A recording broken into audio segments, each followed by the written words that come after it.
morning, everyone. My name is Balki. Welcome to my YouTube channel. I'm a faith, fashion, and lifestyle YouTube blogger and vlogger, and you're welcome.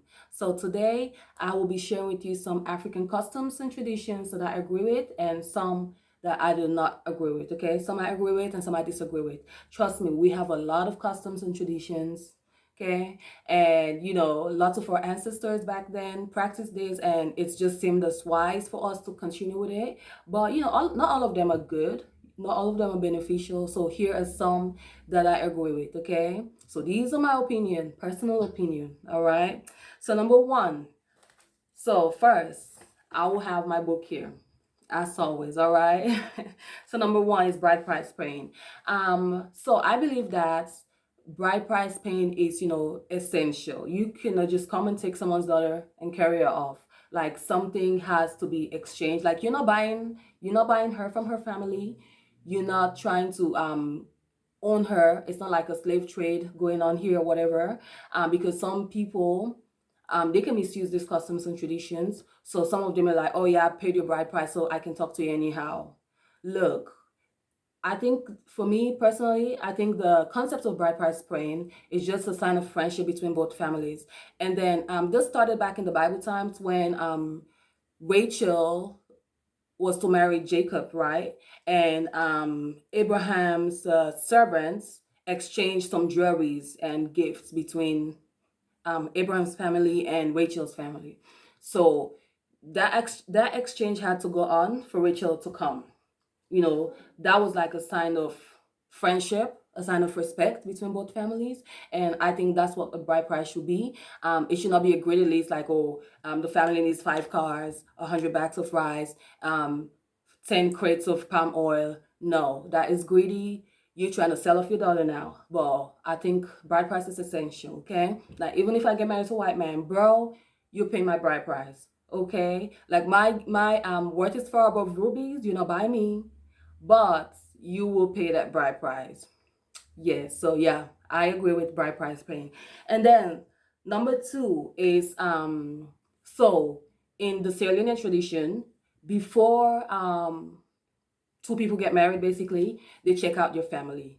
Like there has to be some type of family examination. Like, is there craziness in your family? Is there drinking in your family? Do you have an history of abuse? So like a thorough research is done between, the man's family. Sometimes the man's family can also check out the woman's family, but it's just, to avoid stories to touch, like at the end, down the future, to avoid stories that touch. So there has to be this like type of thorough examination. Sometimes the outcome is not favorable, sometimes it's favorable and everything is good, and then they'll write a letter and say, oh yeah, it's all good, you can go ahead with the wedding planning and the marriage and all of that. But that examination had to go on, because if you don't know the family you're marrying to, that's a big problem. Like you have to know certain things.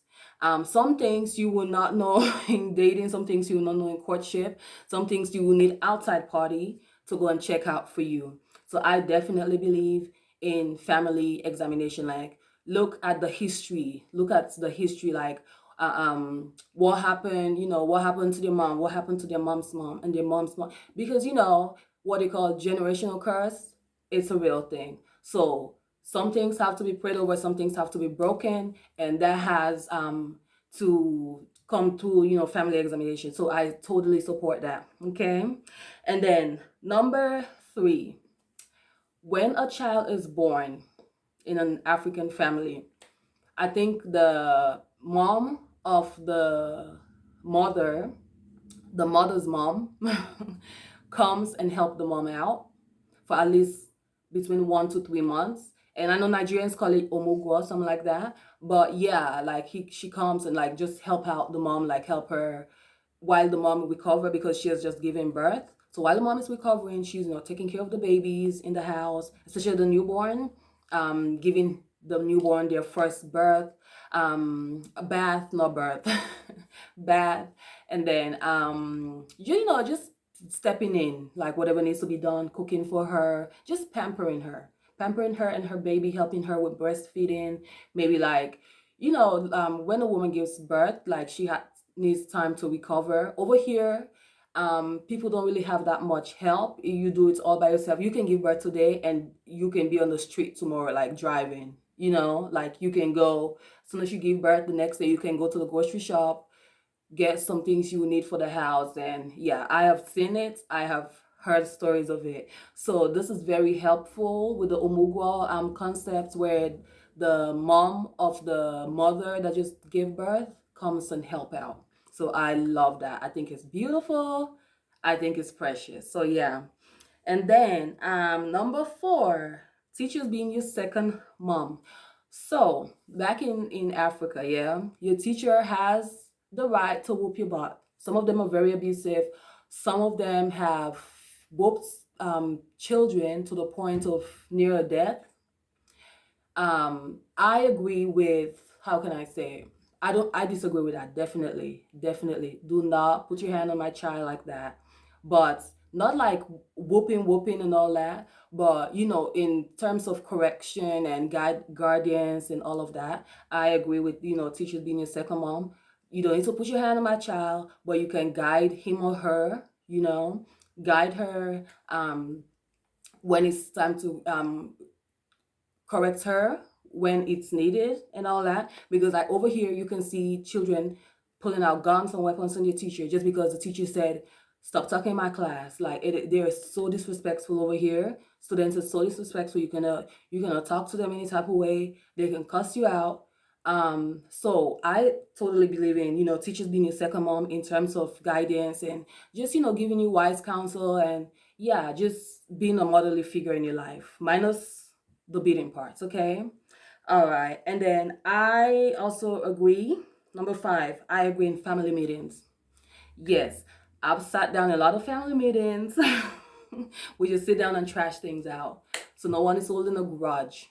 No one is holding a grudge. We just sit down and trash it out. Call the elders, the family members, the elders of the family. It's really also, if like you do anything wrong, like if you are the wronger or whatever, you go and call a family member to come and beg your parents, and then when they come, they will say, kneel down and beg. So you will kneel down, and then you'll be like, oh, I'm sorry, I'll not go do them again, I'll never do it, those type of things. And they will talk to you and see how you can improve and for that situation not to repeat itself.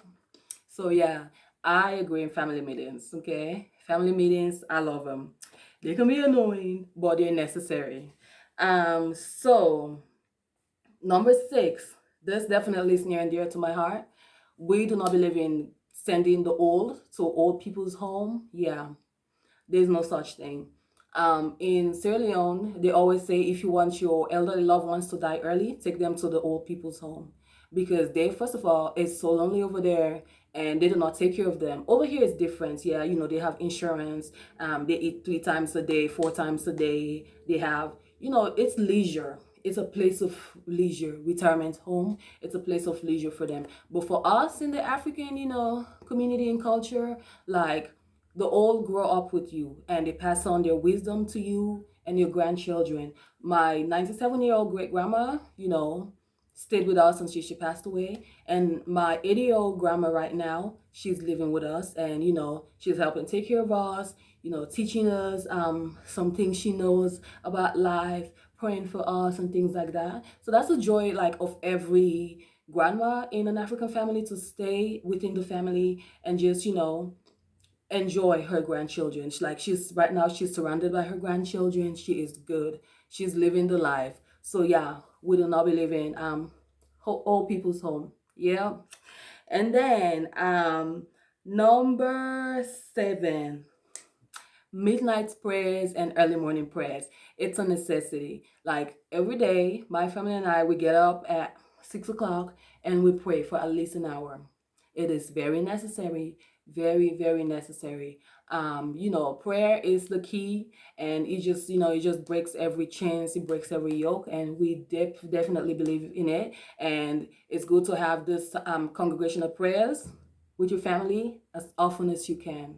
So yes, midnight prayers. Sometimes we have all night prayers, and then we have early morning prayers. So yes, very necessary. And last but not least, we celebrate everything. Okay. The song came out, we are celebrating. You graduated from high school, we're celebrating. I don't know, Your son who's been away for 5 years just came home. We celebrate everything. And it's just, I don't know, it's just beautiful. It's just beautiful. It just always believe the heart of thankfulness in us. So everything is worth celebrating. Everything is worth celebrating, okay? And I know I said last but not least, but one more. So for this one, I'm not trying to brag or whatever, okay? I'm not trying to brag. But in Sierra Leone, your first paycheck is not yours. It's for your family members. Okay? This teaches, giving. It teaches giving. And I remember when I started this job, like I said, I'm not bragging or whatever. It's past, it's gone. But I remembered what when I started this job. My first paycheck was like $800 or so. And I remember I took my tithe out and the rest I shared it among family members home and abroad. So yeah, it just teaches giving. And I don't know, everyone does that. If you know, you know, So yeah, and then, your blessings that comes with it. It's like you're sowing, well, some churches believe in first fruits and all that, but for us, it's like you're sowing back into the family for all the prayers and they've rendered to you, and especially, if you're looking for a job for a long time and all of that. So yeah, so these are some of the customs and traditions that I agree with. Yes. And then some I disagree with. Okay. FGM. Like, what's the reason? What is the reason?